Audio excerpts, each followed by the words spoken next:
Ada satu pertanyaan atau komentar menarik yang saya dapat dari YouTube kemarin adalah tentang apa yang disebut dengan ASA atau ISO. Jadi ini adalah sebuah pertanyaan teknis buat teman-teman yang kebetulan mungkin sudah diberkati dengan sebuah kamera. Kalau yang belum juga nggak apa-apa, cuman pada prinsipnya mau itu handphone ataupun kamera pasti ada ISO atau ASA tersebut. Cuman kalau di handphone biasanya ngumpet datanya. Jadi kalau kita nggak klik bagian details atau information, itu biasanya data itu tidak ada, nggak kelihatan. Tapi si ISO dan ASA ini nanti akan berurusan, khususnya buat teman-teman yang berjualan foto di microstock ya, ini akan berurusan dengan satu kata yang akan menjadi momok, namanya adalah noise. Jadi yuk kita belajar bareng-bareng.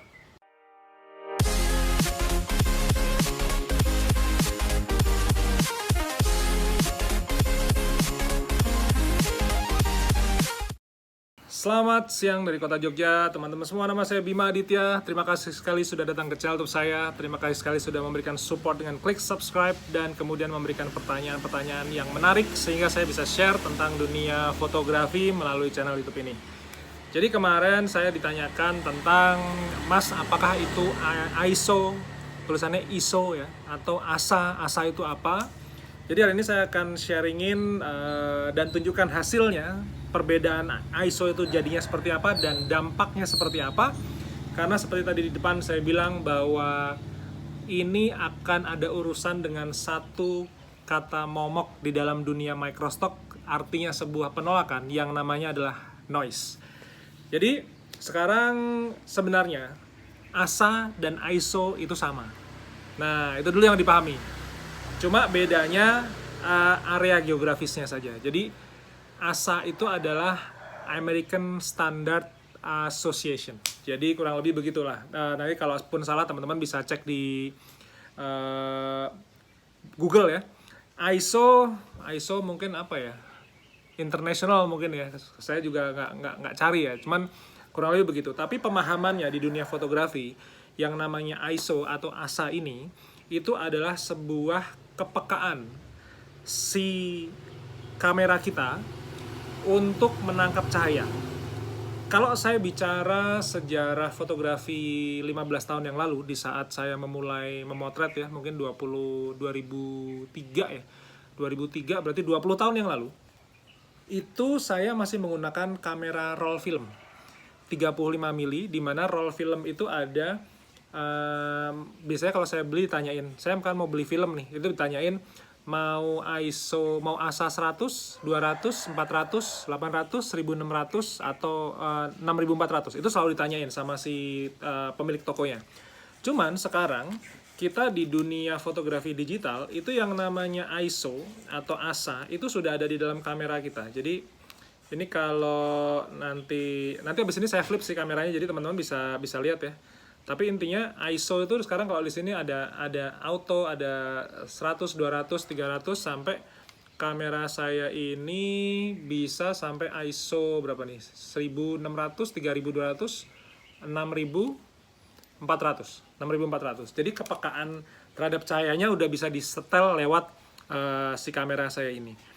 Fungsinya apa? Fungsinya gini. Kalau ISO-nya itu kecil, jadi misalnya ISO-nya 100, itu berarti kemampuan menangkap cahayanya itu paling rendah. Bahkan sekarang ada yang ISO-nya 50 kalau nggak salah. Lalu kalau ISO-nya itu tinggi sampai 1600 sampai 6400, maka si kamera tersebut, kamera saya ini mampu menangkap cahaya di sebuah ruangan atau area yang intensitas cahayanya rendah. Misalnya kalau teman-teman lihat foto berikut ini adalah di dalam rumah saya, ini saya foto dengan ISO 100. Jadi kelihatannya sangat gelap. Kita bikin sampel kedua. Saya memotret lagi dengan ISO-nya, saya naikin menjadi ISO 800 dan hasilnya seperti ini. Ini kalau teman-teman lihat sudah mulai ada cahaya yang ketangkep tapi masih gelap. Tapi kalau teman-teman detail, teman-teman akan kelihatan bahwa mulai ada kayak noktah-noktah kecil di foto saya inilah yang disebut dengan noise. Jadi area yang gelap tadi itu ketika dipaksa kameranya, itu nanti kameranya akan menghasilkan noise. Kita bikin tes praktikum ketiga. Saya foto area yang sama, jendela ini, dengan ISO 1600. Nah, hasil fotonya adalah seperti ini. Kalau teman-teman lihat lagi, ini cahayanya sudah semakin terang lagi. Padahal saya tuh di dalam ruangan dapatnya cahaya cuma dari jendela yang di tengah ini. Itu akhirnya kamera saya karena ISO-nya naik 1600 itu bisa mulai merekam cahaya-cahaya perpendaran-perpendaran yang di sekitaran tembok rumah dari jendela ini sudah bisa ditangkap. Tapi coba teman-teman lihat sekali lagi fotonya ini. Noise-nya mulai parah. Nah, bagaimana ketika saya harus push ISO-nya sampai 1600, sudah bisa dipastikan noise-nya, fotonya hancur-hancuran ini. Tapi, ada tapinya. Dengan berkembangnya teknologi, itu sekarang ada kamera yang bahkan di-push di ISO di atas 6400, jadi 12.000 sekian, itu noise-nya hampir nol. Problemnya di mana? Problemnya biasanya kameranya harganya 30 juta ke atas. Jadi itu kembali lagi kepada kita masing-masing, kepada saya, kepada teman-teman, asas cukup sesuai kebutuhannya seperti apa. Sebelum saya balik kamera saya, sehingga teman-teman yang menggunakan Canon EOS M10 atau kurang lebih saudaranya ini, Canon EOS M pertama, EOS M100, itu kan sebenarnya kamera kita tuh kan jeroannya hampir sama lah, cuman body luarnya beda. Kayak misalnya Canon EOS M saya yang pertama itu punya hot shoe itu buat masang flash. Nah ini nggak ada, flashnya itu di sini ini keluar sendiri kalau di sini flashnya nih. Nah, ini keluar. Nah, gitu ya. Nah, nanti habis ini saya balik kameranya sehingga teman-teman bisa lihat bagaimana sih cara setting ISO di kamera Canon EOS M yang entry level seperti ini. Sekarang kameranya sudah saya balik, jadi teman-teman bisa ngeliatin nanti proses saya setting ISO-nya, khusus yang menggunakan kamera-kamera entry level seperti punya saya. Ya, ini adalah Canon EOS M10 atau EOS M yang generasi pertama yang punya saya juga udah hilang, aduh nyesek banget ya. Atau yang EOS M100, ini kurang lebih jeroannya hampir sama. Jadi saya nyalakan dulu kameranya di sini. Nah, ini udah kelihatan ya. Nah, ini ISO-nya ada di bawah sini. Nah, ini caranya display sederhana sih. Jadi info, ini di sini ada info. Ini bisa kita matikan sebenarnya. Ini histogram, nah ini mati. Kalau saya pribadi, kalau misalnya saya motret, saya masih mending kelihatan ada speknya lah. Jadi ini adalah exposure ya. Nanti exposure lain hari saya jelaskan kepada teman-teman semua. Lalu di sini ada namanya diafragma.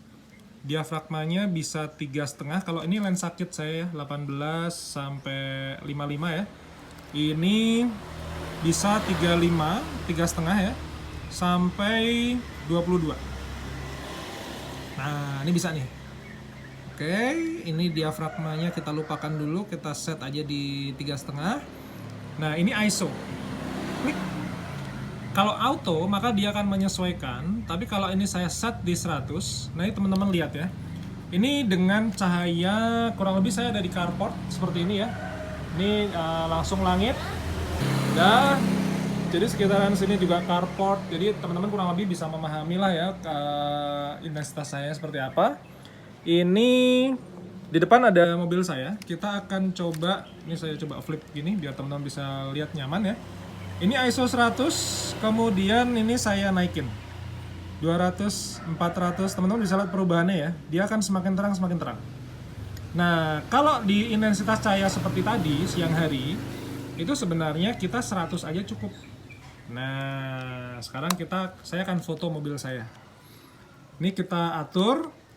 Jadi ininya tidak saya rubah ya. 125 3,5. Ini hasilnya dengan ISO 100. Oke. Sekarang saya contohin lagi dengan menggunakan ISO 800. Oke. Sekarang saya contohin lagi dengan ISO 6400. Nah, kurang lebih begitu. Jadi teman-teman bisa ngeliatin ya perbedaannya ya. Kita mulai dari yang pertama.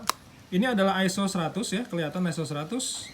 Ini ISO 800, ini ISO 6400.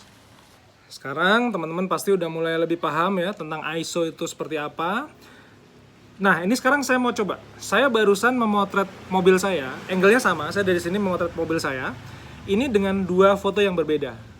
Jadi foto yang pertama ini ISO-nya kan kalau di kamera itu harus, tadi seperti saya bilang, harus dicek info, detail, setting, dan lain sebagainya lah. Ini saya cek, foto mobil saya yang pertama ini speknya adalah ISO-nya ternyata 40. Nah, jadi fotonya kelihatan terang, ISO-nya 40, sangat rendah.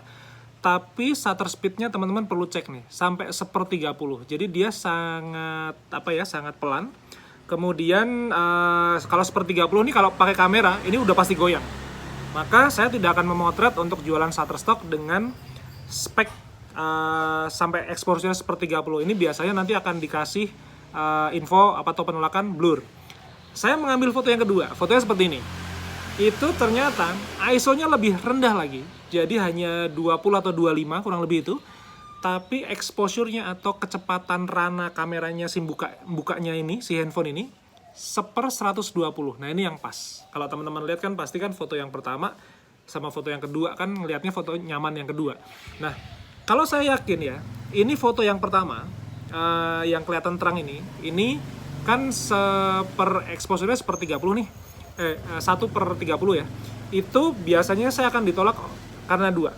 Satu, alasan overexposure. Yang kedua adalah karena saya fotonya blur. Pasti blur karena kecepatannya rendah sekali. Tapi foto yang kedua itu harusnya aman.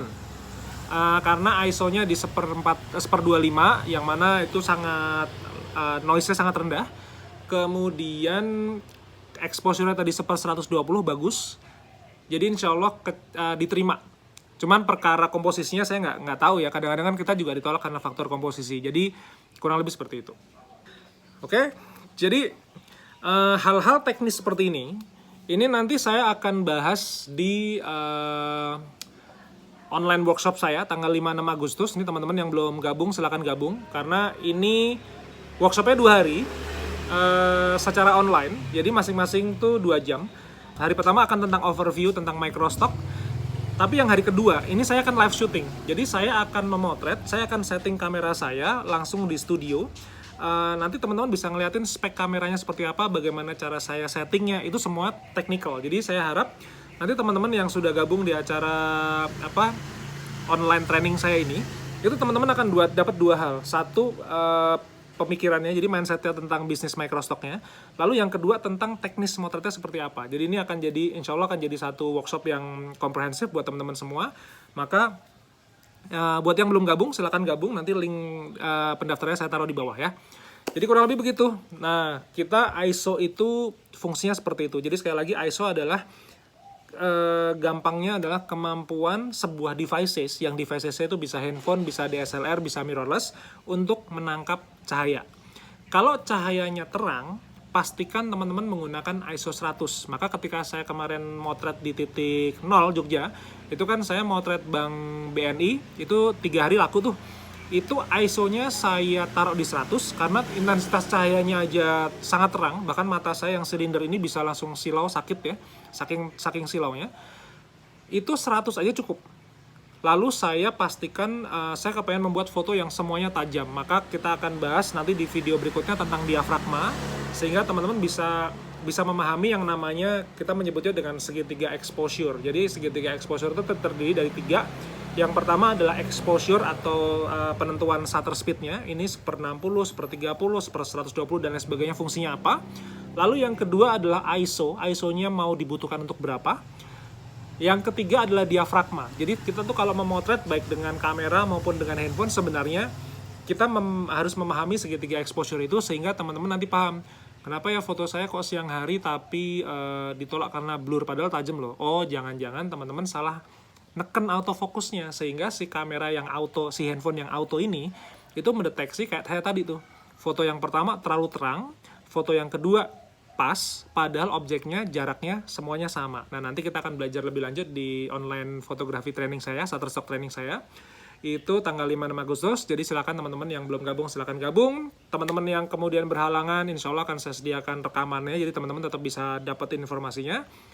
Dan sampai ketemu di video berikutnya besok pagi.